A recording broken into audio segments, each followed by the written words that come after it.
Le médicament. Enfin un domaine où personne ne détrônera la France. Les Français sont-ils vraiment plus malades que le reste de l'humanité? Ou bien y a-t-il d'autres explications à cette boulimie? En voiture! Ce train à destination de Pharmacity desservira les gares de essais cliniques, autorisation de mise sur le marché, évaluation médicale, prix, marketing, effets secondaires. Attention à la marche! Le Médoc Express suivra l'itinéraire d'un médicament dans le système de santé.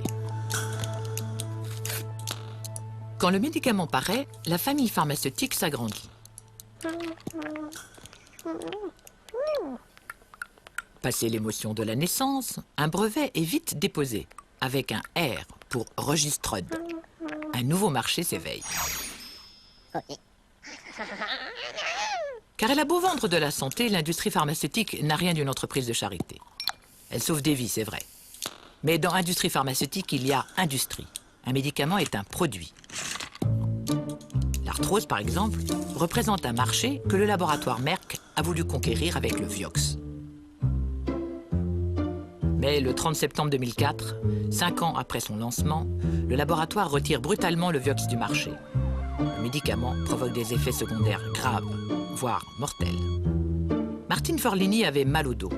Elle a ingurgité du Vioxx pendant 3 ans. Peu après le retrait, elle se retrouve à l'hôpital.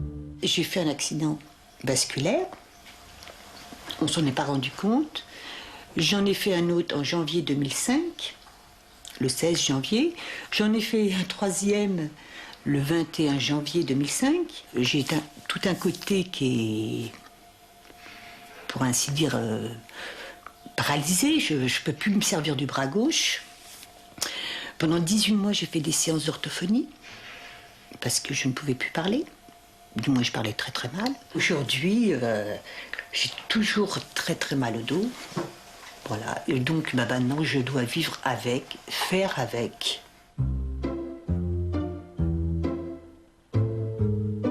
Quand le Vioxx est arrivé sur le marché, les laboratoires fabricants ont voulu tout de suite faire 1 milliard, 2 milliards, 3 milliards de chiffre d'affaires. Et donc, ils ont fait une promotion absolument démesurée. Ce qui fait qu'on a eu un nombre d'accidents absolument gigantesque. Comment le Vioxx a-t-il pu se trouver un jour dans les pharmacies? Avant de vendre leur nouveauté, les laboratoires sont pourtant censés mener des essais cliniques, c'est-à-dire étudier leur efficacité et leurs effets secondaires sur les gens.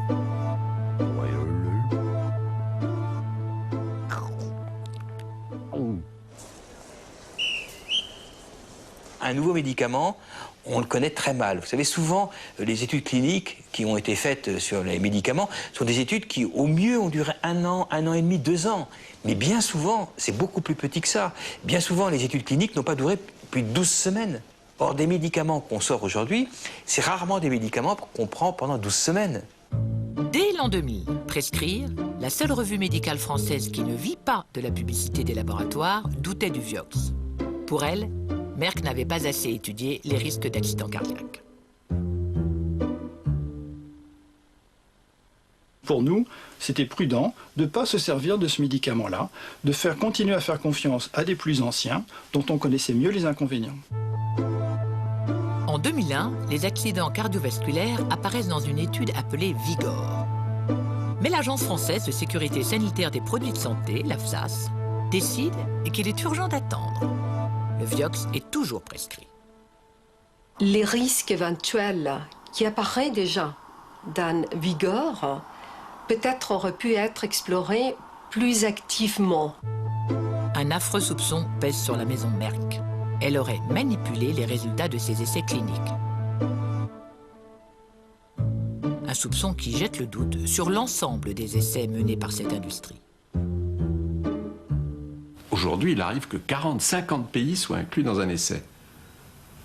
Mais dans ces pays, qui va prendre en charge le recrutement des malades et le suivi? Eh bien, on va recruter des médecins de base qui n'ont aucune qualification particulière, et chacun va suivre 2, 3, 4 malades. Et à la fin, on aura nos 2000 malades. Tout ça va être centralisé au niveau du laboratoire central de l'entreprise industrielle. Et on va traiter les résultats. Et c'est là où on sait très bien comment sont traités les résultats. À savoir que le nombre de dossiers est considérable, où on sait et on a la preuve que les résultats qui gênent, on n'en parle plus. Je vous assure que ça se passe comme ça. On n'y croit pas au début, mais c'est absolument incroyable. C'est de la prestidigitation. Le président du lobby des laboratoires, lui, ne se voit pas du tout en magicien. Il faut avoir à l'esprit que les études cliniques ne sont pas conduites n'importe comment par les entreprises pharmaceutiques. Tout est fait d'abord pour protéger les patients, ça c'est un point extrêmement important, et tout est fait également pour obtenir des données, obtenir une évaluation qui soit la plus rigoureuse, la plus scientifiquement incontestable. Sauf qu'aux États-Unis, c'est aussi incontestable. Plus de 100 000 accidents cardiovasculaires et 30 000 morts sont imputés au Vioxx. Le laboratoire Merck prévoit 5 milliards de dollars pour indemniser les victimes. La firme a refusé de nous accorder un entretien. Pour ce qui est de la France, difficile d'obtenir des chiffres. Je pense que dire qu'environ 1000 effets indésirables peut être un chiffre raisonnable. Le bilan officiel de l'AFSAS s'élève en fait à 32 morts. Mais on ne connaîtra jamais les véritables dégâts du Vioxx. L'agence n'a pas compté ni même suivi les victimes, comme Martine Forlini, après le retrait du Vioxx. Si je n'achète pas la presse pour le lire, personne ne m'en parle. Aucun médecin. Aussi bien où j'étais hospitalisée, on ne reconnaît même pas que c'est dû à ce médicament. Attendez, il n'y a jamais rien en France. Les structures de contrôle, de pharmacovigilance sont peu actives, quasiment secrètes. Officiellement, elles doivent mettre leur rapport, mais ce sont toujours des résumés de rapports. Et lorsque vous voulez des détails, il n'y a que les détails qui comptent pour se faire une idée. C'est pas de regarder les conclusions de la commission, c'est de regarder sur quoi elle s'est fondée pour prendre sa décision. Ça, vous ne pouvez pas les obtenir. Estomaqué par l'affaire du Vioxx, François Autain, sénateur et médecin, réclame une commission d'enquête sur le circuit du médicament. J'aurais souhaité effectivement une commission d'enquête, je l'ai demandé, mais j'ai le sentiment que mes collègues de la majorité sénatoriale ne souhaitaient pas qu'on pousse nos investigations trop loin. Je ne sais pas pour quelle raison, mais il m'a semblé, peut-être me trompe. François Autain obtient quand même la mise en place d'une mission d'information, dont le rapport est enterré en juin 2006, illico presto.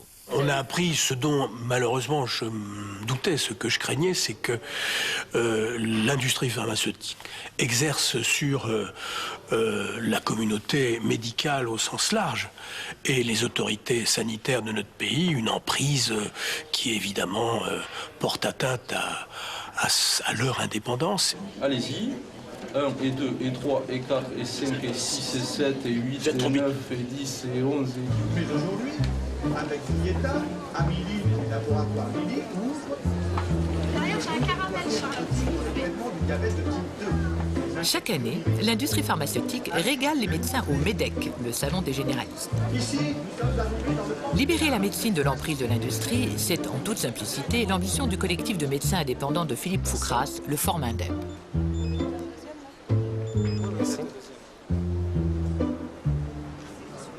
En tant que président du Formindep, être filmé avec Sanofi et Aventis autour du cou, ça serait la fin de ma courte carrière de médecin indépendant.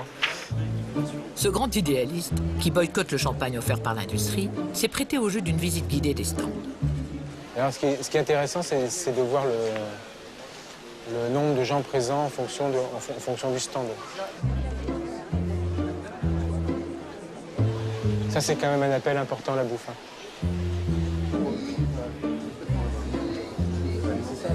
Voilà, très bien. Allez, je lui donne le ciseau. Voilà, je pense. Oui, vous lui présentez. Particularité locale. La perspective de notre action est donc clairement tracée. Une fois débarrassés de la formalité scientifique des essais cliniques, les laboratoires commencent leur travail de VRP. Deuxième étape de la tournée, la commission d'autorisation de mise sur le marché de l'Agence française de sécurité sanitaire des produits de santé, l'AFSAS.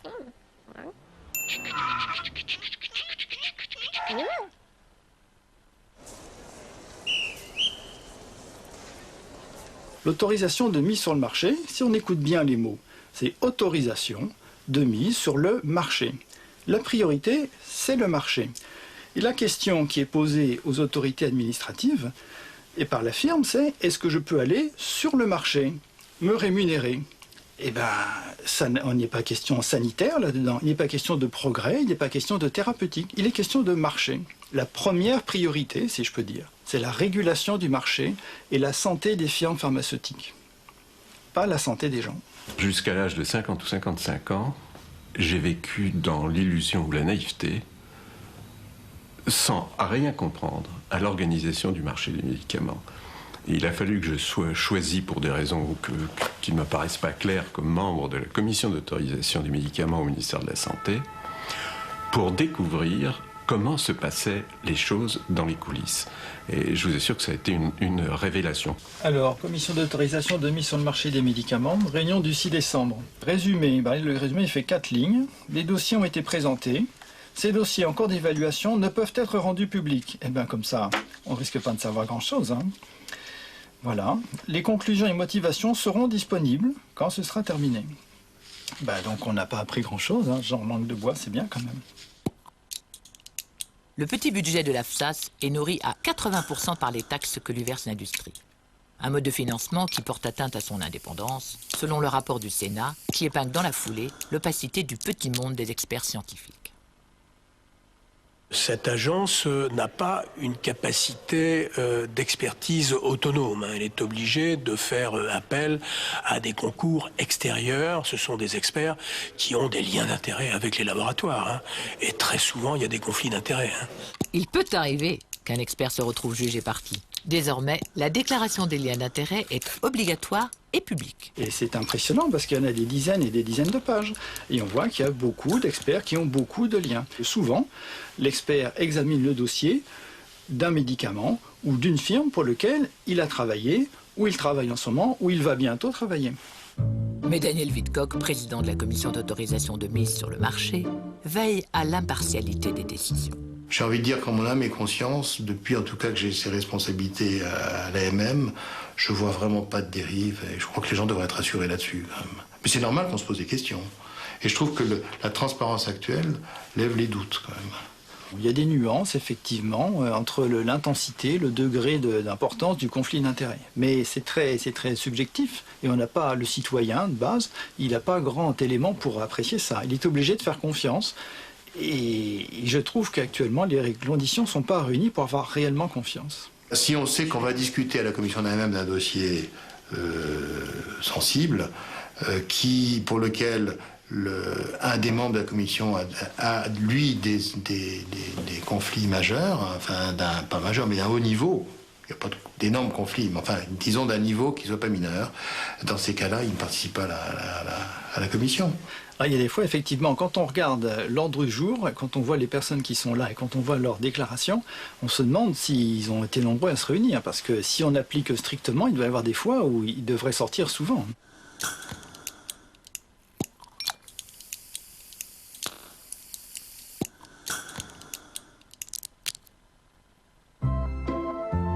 Consultants, chargés d'essais cliniques ou encore actionnaires. 67% des experts scientifiques consultés par la FSAS sont liés à l'industrie pharmaceutique. Quant aux déclarations d'intérêt des membres permanents de la commission d'AMM, si l'on a bien lu le règlement, elles sont scrupuleusement épluchées à chaque réunion. Et aucun d'entre eux n'est exempt de lien. Il n'y en a aucun qui... Non, aucun des membres titulaires, en fait, et on a à peu près toute l'industrie pharmaceutique représentée, tous les principaux laboratoires. Ben oui, mais parce que vous retombez, si vous voulez, encore une fois, sur... Dans l'appel à candidature qui a eu lieu donc pour la dernière mandature, quelqu'un qui ne déclare aucune relation avec l'industrie, qui serait candidat, on reçoit une lettre du docteur Intel qui se porte candidat pour faire partie de l'évaluation des médicaments, qui n'a aucun conflit d'intérêt. Je doute fort que ce soit quelqu'un qui connaisse l'évaluation des médicaments. Je ne vois pas au nom de quoi l'État et les patients se priveraient de la capacité d'expérimentation et de développement d'un médicament avec les personnes les plus compétentes pour le faire. L'indépendance d'un expert est le gage de son incompétence. C'est le credo des industriels qui est repris en chœur par les pouvoirs publics. Voilà acquittés d'une phrase les 1200 experts permanents et occasionnels de la FSAS. Plus un expert est fréquemment consulté, ou plus il occupe un poste important, secrétaire, vice-président, etc., de ces commissions, plus il a de contrats avec l'industrie. Et on atteint un groupe d'une cinquantaine de ces 1200 qui est très intéressant, puisqu'ils ont entre 10 et 51 contrats avec l'industrie. Il faut bien voir ce que représentent des sommes pareilles. Ce sont des hommes qui sont des employés, il n'y a pas d'autre nom, de l'industrie. Et il est clair que ces hommes, dont la plupart sont des universitaires de médecine, ajoutent 50% à leur salaire, mais peuvent parfaitement le doubler, ou beaucoup plus. J'ai envie de dire que la fonction d'expert, pour un acteur de l'AMM, quel que soit les groupes de travail dans lequel il est, c'est un acte militant, parce que sur le fond, ça ne lui rapporte rien. J'avais demandé qu'au moins le président et le vice-président n'aient pas de lien d'intérêt avec les laboratoires. Je ne sais pas ce qu'il en a... Enfin, je sais que cette recommandation n'a pas été retenue. Le jour où vraiment on a envie de trancher ce débat-là, on peut supprimer les experts. Mais je ne suis pas sûr qu'on y gagne. Je ne crois pas qu'on puisse être libre quand on juge son employeur. Bien. Même si la question du handicap est chez Xavier Bertrand, s'il y a des questions de santé, on vous recevra volontiers. Je vous remercie, madame. Madame le ministre.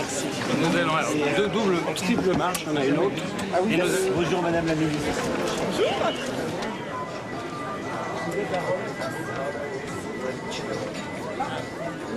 La connivence entre l'agence et les laboratoires existe et porte atteinte à l'indépendance des avis qui sont rendus concernant ces médicaments. Ceci explique peut-être cela. 95% des médicaments décrochent l'autorisation de la France. La plupart des médicaments qui sont mis sur le marché aujourd'hui sont des médicaments qui n'apportent aucune amélioration par rapport à la panoplie de la thérapeutique qui existe déjà. Troisième étape dans le parcours du combattant, enfin dans la promenade de santé des laboratoires. La Haute Autorité de Santé, ou HAS. Là, on s'interroge enfin sur le progrès que les nouveaux médicaments apportent par rapport à ceux déjà existants. C'est l'évaluation de l'amélioration du service médical rendu, ou dans le jargon ASMR. Les médicaments sont notés de 1 pour les meilleurs à 5 pour les plus mauvais, qui arrivent à la HAS, la valise presque vide. Oups.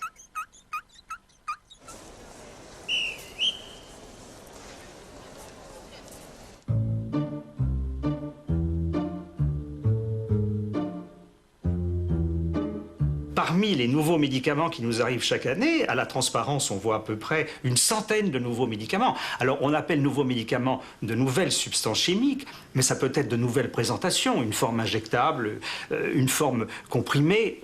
Donc, nouveaux médicaments en général, une centaine. En effet, ceux qui représentent une vraie révolution thérapeutique se comptent sur les doigts d'une main, bien sûr. Les progrès thérapeutiques sont constants parce que le niveau d'ASMR 1 et le niveau d'ASMR 2 que vous soulignez restent constants depuis plusieurs années. Donc, ils signent la capacité de l'industrie de médicaments d'apporter en permanence de l'innovation. Une permanence de l'innovation qui stagne à 5% des médicaments évalués en 2007. Alors, qu'est-ce que je mets là? Pourquoi tu veux? Les cancres, eux, forment le gros de la classe thérapeutique avec 83% des nouveaux médicaments mis sur le marché. Alors ça, c'est préoccupant et c'est le reflet que il y a, comme on dit, une panne de l'innovation dans le domaine du médicament. C'est une industrie d'innovation. C'est une industrie de progrès, c'est une industrie de vie. On peut la voir très blanche, elle se voit comme ça, avec sincérité qui plus est. On peut la voir très noire aussi, compte tenu de tous les accidents qui se produisent et du désintérêt extraordinaire qu'elle marque pour les véritables problèmes de santé publique. Ce qui intéresse l'industrie, c'est d'avoir au moins 20 ou 25% de retour sur investissement à la fin de l'année. C'est donc la taille du marché. Le rêve absolu de tous les laboratoires, c'est le blockbuster. Ce genre de médicament jackpot et planétaire qui rapporte au moins $1 milliard par an. comme le Plavix du groupe français Sanofi-Aventis, deuxième médicament le plus prescrit dans le monde. Vendu en France 59 € la boîte, c'est le plus cher pour la Sécu. Une bagatelle de 401 millions d'euros de remboursement en 2006. Clopidogrel, Plavix, le nom commercial c'est Plavix. C'est un médicament, comme on dit, anti-agrégant plaquettaire, c'est-à-dire qui fluidifie le sang, pour que les plaquettes sanguines glissent un peu mieux. Là. Voilà. Alors, c'est grosso modo, c'est la même efficacité que l'aspirine, tout simplement. Clopidogrel a peut-être un petit avantage du côté digestif, c'est-à-dire un peu moins d'ennuis digestifs. Voilà. Par contre, c'est vendu beaucoup plus cher par une firme française. Plavix est un produit extrêmement innovant qui répond à un besoin médical fort, c'est d'éviter la récidive d'attaque cérébrale ou d'infarctus du myocarde chez des patients à risque et avant tout de sauver des vies. Le problème, c'est que l'aspirine fait la même chose. Et le vin fait la même chose. 2 verres de vin, c'est la même chose que le comprimé de Plavix. Qu'est-ce que vous avez à répondre aux gens qui disent que Plavix, finalement, dans un grand nombre de cas, l'aspirine ferait tout aussi bien? Alors Plavix, c'est un médicament innovant qui a été développé dans un certain nombre d'études cliniques internationales. On a pu mettre en évidence la supériorité nette, significative de Plavix par rapport au produit qui était le seul à exister, qui était l'aspirine. Aujourd'hui, l'État autorise un niveau de prix du Plavix 27 fois supérieur à l'aspirine. 27 fois. Le marché français, c'est 500 millions pour le Plavix. Si c'était de l'aspirine, ce serait 27 fois inférieur. La Sécurité sociale accepte de rembourser un médicament qui n'en est pas un, qui n'a aucun intérêt, à un prix 27 fois supérieur à l'aspirine. C'est magnifique du point de vue commercial, c'est un tour de passe-passe de génie absolu. D'autres critères entrent-ils parfois en jeu, comme la bonne santé des entreprises françaises, par exemple. Par exemple... Mesdames et messieurs, salut Jean-François. Je voudrais remercier les grands décideurs économiques. Ça me fait plaisir notamment de retrouver Jean-François Dehecq, parce que dans l'aventure Sanofi-Aventis, je crois pouvoir dire qu'on a travaillé main dans la main. Alors je vais défendre l'industrie pharmaceutique. Je veux pas la défendre, de toute façon, il n'y a que les gens bien portants qui l'attaquent. Les malades, ils sont beaucoup plus conscients de l'intérêt de l'industrie pharmaceutique, alors que les journalistes, que tout le monde attaque l'industrie pharmaceutique, ça ne me paraît pas très grave. Mon objectif avec mes godasses tricolores et mes bretelles tricolores, c'était depuis le début de bâtir pour la France une industrie pharmaceutique qui soit digne de ce nom. Bon, 35 ans après, vous, les députés, vous adorez venir inaugurer mes centres de recherche et mes usines. J'aimerais que vous en souveniez un peu quand vous êtes assis à l'Assemblée nationale et quand vous votez les lois. Cette question sur la préférence française, hein, je crois que c'est, pardonnez-moi, mais c'est un fantasme. C'est vraiment un fantasme. La Commission de la transparence ne se soucie absolument pas de la nationalité de la firme qui présente un produit à son évaluation. Tout le monde est là? J'ai l'impression. Bien. S'il vous plaît.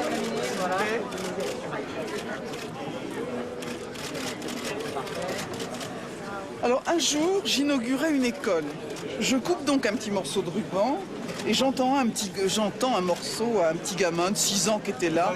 Et je lui dis, tu mets ça dans ta poche et tu auras des bonnes notes toute l'année. Le gosse me regarde et il me fait, ça c'est bien une promesse de politicien.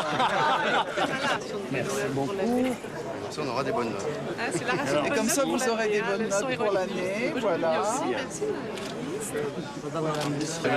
Comment vous êtes chez vous? Je suis chez vous. Je sais pas comment c'est que j'ai pas le moral. J'ai l'air de ne pas avoir le moral, monsieur. Si les nouveaux médicaments sont inutiles ou presque, ça ne les empêche pas de creuser le trou de la Sécu. Alors qui décide de leur prix toujours à la hausse?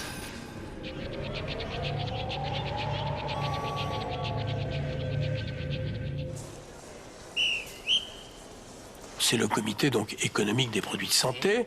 C'est donc une espèce de structure hybride qui comprend des représentants de l'État, des représentants de la sécurité sociale qui sont très très minoritaires. Et vous remarquerez que ce sont eux qui payent, mais ce ne sont pas eux qui ont finalement le dernier mot.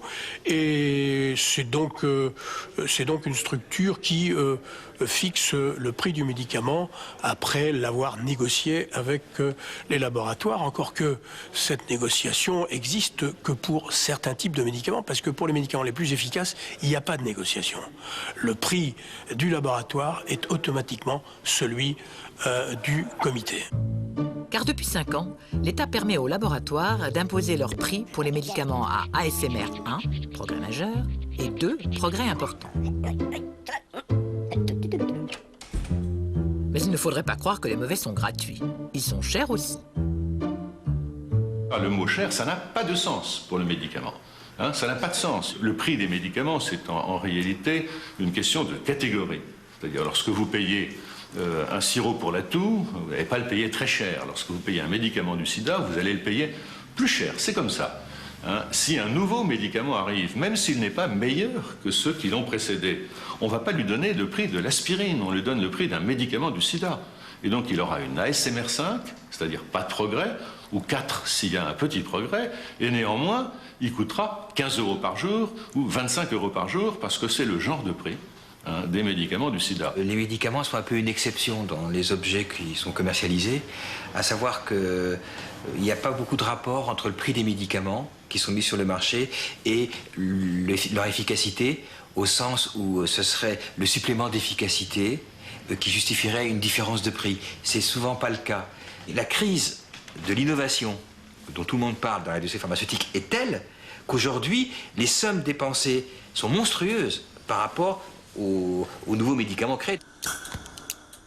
Mais je voudrais que l'on n'oublie pas que les entreprises sont des entreprises, que la recherche, que le développement d'un nouveau médicament, ça demande 800 millions d'euros, et il faut bien qu'à un moment donné, cette entreprise retrouve le retour sur ses investissements. Alors, ce qu'on pourrait dire à l'industrie pharmaceutique, c'est si vous demandez des prix qui correspondent aux investissements que vous avez faits, dans ce cadre-là, ça donnerait un droit aux consommateurs, aux usagers, au pouvoir public, de se mêler de la recherche que vous faites. Cet argument, il est un peu... je suis toujours surpris que l'industrie pharmaceutique l'emploie, parce qu'il justifierait que du coup, on se mêle de ces affaires beaucoup plus. Or, l'industrie pharmaceutique ne veut surtout pas qu'on se mêle de ces affaires. Et on comprend pourquoi. Voir l'histoire du Mopral du laboratoire AstraZeneca. Il était une fois un médicament fort utile contre l'ulcère et le reflux gastrique, le Mopral. Hélas, le 14 avril 2004, à minuit 1, le brevet tombait dans le domaine public et son générique, fabriqué à l'étranger, franchissait les frontières françaises par camions entiers.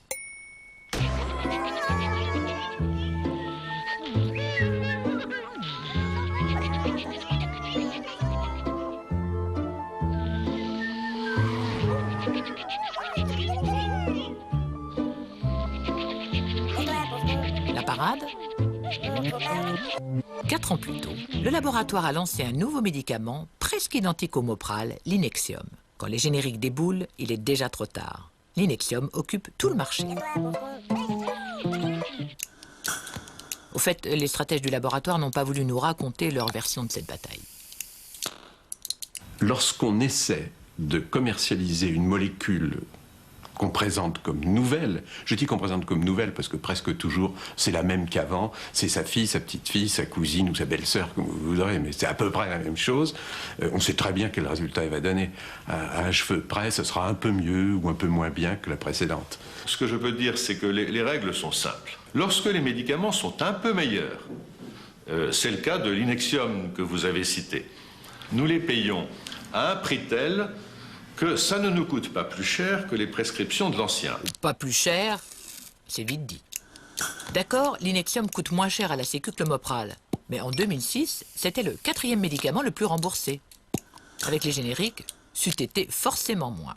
Qu'est-ce que ça veut dire un médicament qui est générique? Ça veut dire que les brevets sont tombés, ils sont plus protégés par un brevet, donc ils appartiennent quand même à quelqu'un, ils appartiennent à la puissance publique. Or, le problème, évidemment, c'est que la puissance publique ne défend pas.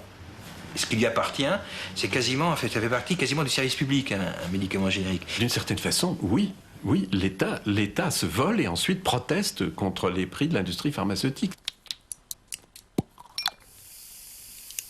La sécurité sociale finance des médicaments qui coûtent plus cher, mais qui n'ont aucune raison de remplacer des médicaments qui sont plus anciens, moins chers, et qui apportent aux malades un soulagement que ces nouveaux médicaments ne vont pas améliorer beaucoup plus.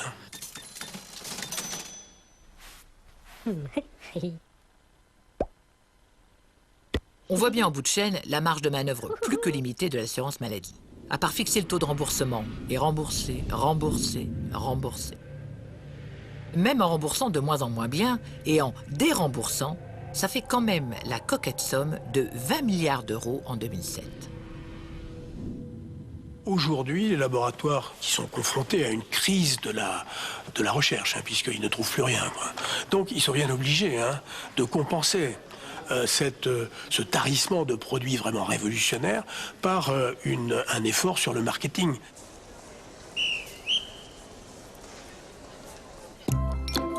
Il faut dire que les laboratoires mettent le paquet. Pour vanter leurs nouveaux produits, ils envoient aux médecins des visiteurs médicaux. En France, un généraliste voit défiler en moyenne 333 visiteurs médicaux par an. Dites 333, 333, 333. Bref, l'industrie investit 25 000 euros par toubib et par an. Rien n'est laissé au hasard. La majorité des médecins sont des hommes, les 3/4 des visiteurs médicaux sont des visiteuses.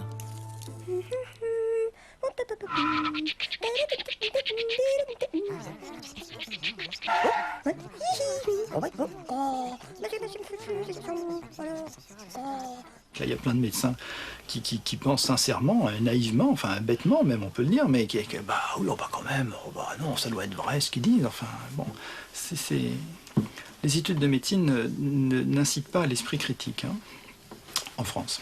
Un visiteur médical, c'est un monsieur qui a été formé par un laboratoire autour d'un produit sur lequel il a beaucoup travaillé. On lui a appris à répondre à toutes les questions. C'est un petit dictionnaire ambulant. Les documents remis par le laboratoire sont très didactiques, raffinés, efficaces, et donc on apprend vite et on mémorise vite, plus vite que sur un texte en noir et blanc. Personnellement, je vois 15 laboratoires par semaine. Ça prend 2 heures. Ma problématique, c'est que les professionnels de santé soient aussi compétents pour décrypter l'information que l'industrie pharmaceutique l'est pour la diffuser. Alors le deuxième problème, c'est qu'ils croient qu'ils sont hyper compétents, puisqu'ils sont docteurs. Un jour, on m'a dit, mais vous avez prêté serment. Donc j'avais reçu la grâce qui permettait d'être totalement capable de pouvoir faire la part des choses entre la publicité, l'information, tout comme ça. Alors en fait, rien n'est plus faux. C'est possible que leur service marketing ait remarqué qu'en martelant le nom du produit, il sortira peut-être plus facilement. Ça, c'est possible, parce qu'il faut se méfier de leur service marketing, qui doit quand même exister, qui doit quand même être efficace. Donc, de ce côté-là, peut-être que au niveau du cerveau, il y a des trajets qui font qu'on prescrit plus peut-être. Pas sûr. Ça ne vous dérange pas d'être un maillon de cette chaîne de l'économie d'un laboratoire? Non, moi ce qui m'intéresse, c'est l'intérêt du produit. Si le produit est intéressant, je suis content de savoir rapidement qu'il est intéressant, de façon à l'utiliser rapidement. Et donc, mon intérêt va dans le même sens que le laboratoire. Le rôle de la visite médicale, c'est un rôle d'information, d'éducation du médecin sur le produit lui-même. Le but d'un laboratoire, c'est avant tout de vendre ses médicaments. Et pour le rappeler aux médecins, rien de tel que les petites attentions. De la babiole aux 5 étoiles, l'essentiel c'est d'entretenir l'amitié. Karting, golf, découverte de truffes. J'arrive même plus à me souvenir de tout ce qu'on a pu faire. En 1994, une loi interdit les cadeaux. Mais la loi ne suffit pas. L'État en remet donc une louche en 2004 avec une charte de la visite médicale. Fini les cadeaux, mais liberté totale accordée au matraquage promotionnel, inscrite en toutes lettres. La visite médicale a pour objet d'assurer la promotion des médicaments et de contribuer au développement des entreprises du médicament. Je présentais personnellement un produit dans le traitement du cholestérol qui s'appelle le Tahor. Il y a eu un concurrent qui est arrivé relativement récemment, 2004-2005, qui s'appelle le Crestor, d'un laboratoire concurrent, AstraZeneca. Quand ce médicament est sorti, la réaction de Pfizer a été de réunir l'ensemble des visiteurs médicaux. On nous a distribué à chacun une veste de treillis. Quand la réunion a commencé, la direction, marketing, vente est arrivée en jeep et elle habillée de pied en cap en treillis. C'est vous dire, on était dans la guerre et c'était le mot utilisé. On est dans la guerre. La première victime de cette guerre, c'est l'Union nationale des caisses d'assurance maladie. Ce que je peux vous dire, c'est que je constate que l'industrie du médicament fait bien son travail. C'est que de leur point de vue, ils font bien leur travail. Et ils sont très sourcilleux sur ce qui se passe. De leur point de vue. De leur point de vue. Ce sont donc de grands professionnels. Nous souhaitons être d'aussi grands professionnels pour ce qui est de notre responsabilité. C'est-à-dire que lorsqu'un médicament est prescrit de manière excessive, parce qu'il peut y avoir certaines pressions, etc., nous estimons que nous aussi, nous devons bien faire notre travail. Dans ce combat de David contre Goliath, l'assurance maladie a décidé d'utiliser à son tour l'arme de la visite en cabinet. La bonne parole comme antidote au matraquage. Et vous savez qu'à l'assurance maladie, il y a des praticiens conseils, ils sont 2500, et nous avons développé ce que l'on appelle des entretiens confraternels, c'est-à-dire qu'on va rencontrer les médecins pour discuter avec eux de leurs prescriptions. Je crois qu'il y a 25 000 visiteurs médicaux dans notre pays, nous sommes 2500 praticiens conseils. C'est vrai qu'il y a derrière des opérations comme celle-là un problème de moyens. Car l'industrie pharmaceutique met 2 fois plus d'argent dans le marketing que dans la recherche. Résultat, l'essentiel des sources d'information des médecins français provient de l'industrie. Elle se fait un plaisir de concocter congrès et séminaires pour les praticiens, tout comme elle se dévoue pour financer à 98% la formation continue obligatoire. 9 millions de nouveaux cas par an, il s'agit ici de tuberculose maladie, et 1,7 million de... Ça vous intéresse, la formation en ligne? Sûr. Ils sont dans une salle, on a simulé 6 médecins qui se parlent avec leur webcam. Et la Sanofi Aventis, bien sûr, c'est 100% service. Il n'y a rien on ne demande rien en échange. C'est pour faciliter la formation. Est-ce que les professionnels, les médecins experts que vous allez mobiliser comme ça vont dire au début, eh bien, je suis payé par Sanofi, ou je suis payé par comme ça? Il faut faire très attention. Parce que c'est la loi qui est oblige. Chaque formation sera précédée de la déclaration d'intérêt des médecins. Voilà, sans problème. Responsable de formation, intervenant dans un congrès ou même invité du journal de 20 heures, en théorie, tout médecin qui parle de médicaments en public doit déclarer ses liens d'intérêt avec l'industrie. C'est la loi. Je dois, conformément à la loi, dire que je n'ai aucun lien avec aucune entreprise de produits de santé. Aucun lien direct ou indirect, aucune entreprise de produits de santé. Naturellement, ai-je besoin de le dire, je n'ai aucun lien d'intérêt avec l'industrie pharmaceutique. Je n'ai pas de conflit d'intérêt. Je n'ai aucun lien d'intérêt depuis une dizaine d'années avec l'industrie pharmaceutique. Je n'ai aucun conflit d'intérêt avec les firmes pharmaceutiques ou les firmes du domaine de la santé en général. Je suis et j'ai toujours été indépendant et totalement indépendant de l'industrie pharmaceutique et d'ailleurs de toute industrie. Et d'ailleurs, autant que je l'ai pu de tout le monde. Si je ne fais pas ça, on peut porter plainte contre moi à l'ordre des médecins.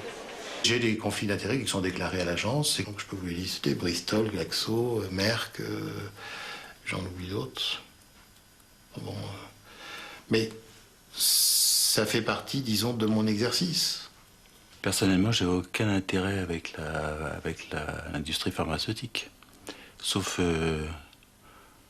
des actions.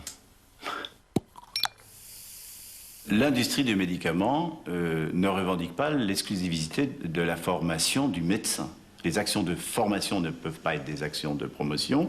Le financement doit être totalement transparent pour les médecins qui participent à cette formation. Quand l'industrie du médicament participe à faire en sorte que, effectivement, nos médecins soient présents dans les grands congrès internationaux, dans la transparence, totalement dans la transparence, j'en suis plutôt heureux et plutôt fier. D'abord, j'ai toujours pensé que la transparence n'est rien, ce qui compte, c'est la clarté. Il ne s'agit pas de laisser voir, mais il s'agit d'éclairer. Parce que les gens ne peuvent pas regarder dans toutes les directions à la fois. Donc la transparence, c'est un mauvais signe. Transparence, totalement dans la transparence. Transparent. Complètement transparente, cette campagne de sevrage tabagique. En fait, financée par le laboratoire Pfizer à l'occasion du lancement du Champix, un médicament pour arrêter de fumer. Au moment où le gouvernement déclare la guerre totale à la cigarette, voilà qui tombe à pic. Mise sur le marché du Champix février 2007, remboursement des traitements pour le sevrage tabagique février 2007. Vous ne trouvez pas qu'il y a une concordance des temps intéressante entre ces deux événements? C'est possible, mais je ne ferai pas de commentaire sur ce point-là. Dommage, car les effets secondaires du Champix, du genre brutal, ont posé problème à la PSAS dès le départ. Ces effets secondaires, Vanessa Volo peut en parler. Elle qui pensait avoir trouvé une solution radicale pour arrêter de fumer. Dès le premier jour, j'ai été assez surprise que j'avais ma mâchoire qui était un peu bloquée. Je sentais ma mâchoire se raidir. Je trouvais ça bizarre, mais je me suis dit bon. Et au fil et à mesure des jours, je me sentais de plus en plus fatiguée. Et puis surtout, j'ai commencé à me sentir très déprimée, à me renfermer complètement sur moi-même. Jusqu'à un soir où j'étais chez moi et j'étais pas bien. Et je me disais oui, personne ne m'aime, je suis seule et abandonnée. Enfin, j'étais dans un très mauvais délire. Et je me suis dit la solution, c'est me suicider. Et là, j'ai eu, je crois, un instinct de survie. Et je me suis dit, attends, Vanessa, ça va pas du tout. On arrête le Champix. Et j'ai arrêté le Champix immédiatement. Et c'est vrai que tout de suite, j'ai commencé à me sentir mieux.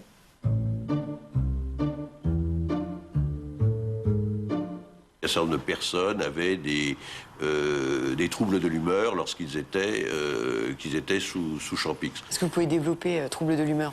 Troubles de l'humeur, c'est essentiellement des idées suicidaires ou également des actes, des tentatives de suicide. Mais il s'avère que d'une façon très significative, les fumeurs eux-mêmes ont ce type de comportement qui est supérieur aux populations courantes. J'avais déjà arrêté de fumer auparavant et bien au contraire, les fois où j'arrêtais de fumer, j'avais la super pêche. J'étais en pleine forme. Si on prend une attitude, des précautions à l'extrême en permanence, on pourra pas avancer. Quand j'ai arrêté le Champix, 2 ou 3 jours après, je me suis dit que j'avais servi de cobaye. Normalement, un médicament, c'est comme un médecin, on se repose dessus, on fait confiance. Et lorsqu'on octroie une AMM, on a vraiment fait la balance bénéfice-risque. On peut se tromper. Ça, je ne dis pas que ça n'arrive pas. Non, je ne suis pas d'accord avec le rapport bénéfice-risque. J'ai pas envie de prendre de risques pour ce bénéfice-là.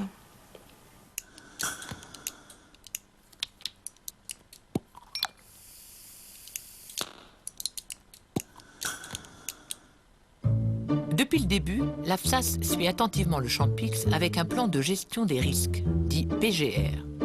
Le but d'un PGR, confirmer ou infirmer la survenue des effets secondaires d'un médicament. Et pour le Champix, les effets psychiatriques se confirment. De plus en plus, maintenant, les médicaments pour lesquels on constate que l'évaluation n'a pas été suffisante et que, normalement, on ne devrait pas accorder l'autorisation de mise sur le marché.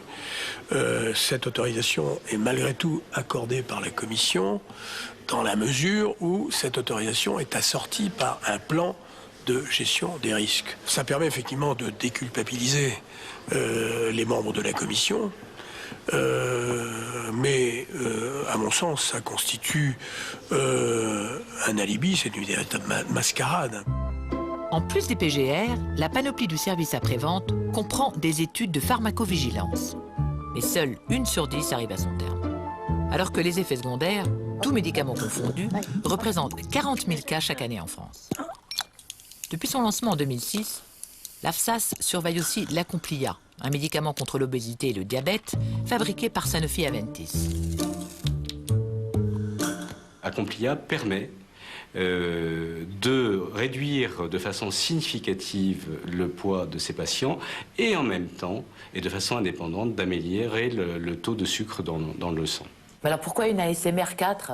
C'est profondément injuste si c'était un si bon médicament. ASMR, c'est le A pour amélioration. Ouais. Amélioration par rapport à quoi ? Eh bien, par rapport à rien aujourd'hui, puisque aujourd'hui, il n'y avait aucun médicament auquel on puisse se comparer. Ça aurait dû être une ASMR 1 alors. Les critères de l'HS aujourd'hui pour attribuer une ASMR majeure de niveau 1 sont ceux d'une réduction de la morbimortalité, donc une réduction des morts. Ni une, ni deux, ni trois non plus. En termes d'amélioration du service médical rendu, ce médicament innovant, à 76 € la boîte, ne réduit pas les morts, mais les kilos. Il permet d'en perdre 5 en moyenne et de les reprendre immédiatement après l'arrêt du traitement. Le progrès thérapeutique donné par la Commission à ce nouveau médicament a été 4 mineur. Ça veut dire que ça marche un tout petit peu mieux que quand on ne donne rien. Il ne me paraît pas que cette évaluation soit scandaleuse. Je crois qu'elle est plutôt rigoureuse. Depuis des années pourtant, Acomplia a été précédé de sa réputation d'arme fatale contre les kilos, de pilule miracle promise à une longue carrière de blockbuster. Acomplia va arriver, Acomplia arrive, Acomplia est là, Acomplia est dans les pharmacies, ça y est, vous pouvez l'acheter. Bon, ça a duré pendant 2 mois, un espèce de pilonnage dans toute la presse, toujours sur un argument principal. C'est fascinant, un marché d'1 milliard de dollars va s'ouvrir. Mais rien ne se passe comme prévu pour Sanofi. Dépression, angoisse, des troubles de l'humeur inquiètent l'agence américaine du médicament, la FDA. Elle refuse carrément d'autoriser l'Acomplia aux États-Unis. Bye bye, le marché des obèses américains. Ce n'est pas la première fois où un médicament a son autorisation de mise sur les marchés d'un côté de l'Atlantique et pas de l'autre, et avec des données, si vous voulez, sur le plan scientifique qui sont identiques, mais qui ont pu être analysées autrement. Qu'est-ce que c'est que ces médicaments qui sont bons d'un côté de l'Atlantique et qui sont mauvais de l'autre côté? Donc il va falloir que les autorités de santé se mettent d'accord. C'est pas possible qu'on continue dans cette situation où on a l'impression, peut-être fausse, mais on a l'impression d'un certain laxisme en Europe par rapport aux États-Unis. Pire pour Sanofi. En France, Acomplia n'est autorisé que pour une catégorie de patients extrêmement limitée, les obèses diabétiques. Adieu blockbuster à 3 milliards de dollars. La firme essaie aujourd'hui de sauver les meubles sur un marché rikiki. Ce document interne du 14 mars 2008, révélé par le Canard enchaîné, nous informe que la première des priorités pour 2008 est de neutraliser la presse grand public. Notre volonté, c'est de rappeler qu'Acomplia n'est pas une pilule miracle, que c'est un vrai médicament sérieux avec des indications extrêmement précises et des contre-indications extrêmement précises. Des articles élogieux datent d'il y a un sacré bout de temps quand même. Décrire Acomplia comme une pilule miracle, ça n'est pas élogieux, c'est dangereux. On voit le laboratoire menacé et le dos au mur. Et aujourd'hui, il livre un combat d'arrière-garde pour défendre une molécule dont l'avenir est terminé. Elle n'a aucune chance de se remettre de ses évaluations, parce qu'à l'évidence, ces évaluations sont objectives, que ce médicament est au mieux un médicament mineur, et que c'est pas là-dessus qu'on peut construire des marchés qui se chiffrent en milliards de dollars. À défaut de fièvre créatrice pour produire des médicaments révolutionnaires, l'industrie ne manque pas d'inventivité à but lucratif. Construire des marchés qui se chiffrent en milliards de dollars, c'est son métier. Alors elle façonne de nouvelles maladies.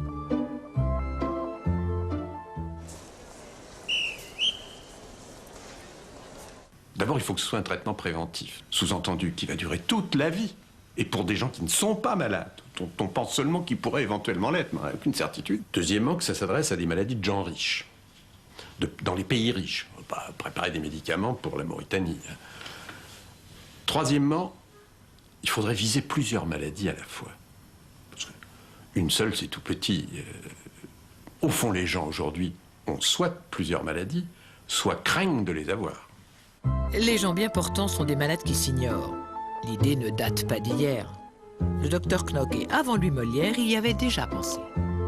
Les laboratoires présentent des processus normaux de l'existence comme des maladies, des maux rares comme des épidémies. Face à des médias souvent réduits à l'état de caisse de résonance, ils n'ont aucun mal à transmettre leurs bonnes paroles. Un simple chagrin devient un épisode dépressif, un gamin plein de vie, un sujet atteint d'hyperactivité à potentiel criminogène.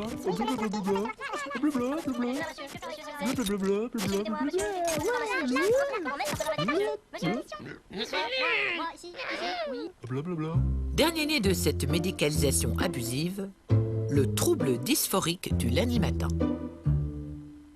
Le trouble dysphorique du lundi matin, le TDLM, est un problème majeur de santé publique. Il est caractérisé par un ensemble de symptômes qui ont pour caractéristique de survenir durant la matinée du premier jour de la semaine.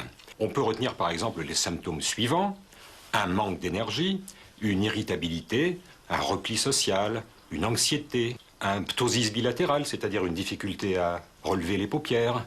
Le facteur de risque essentiel consiste en l'exercice d'une activité professionnelle. En l'état actuel des connaissances, le traitement repose sur l'utilisation séquentielle hebdomadaire du dextromodifinal. C'est une molécule qui a été mise au point par le groupe pharmaceutique Bugs Bread & Green, commercialisée sous le nom de Startor. Le trouble dysphorique du lundi matin, en clair la flemme du début de semaine, n'existe pas. Enfin, pas encore. Le psychiatre Jean-Paul Richier l'a façonné pour rire.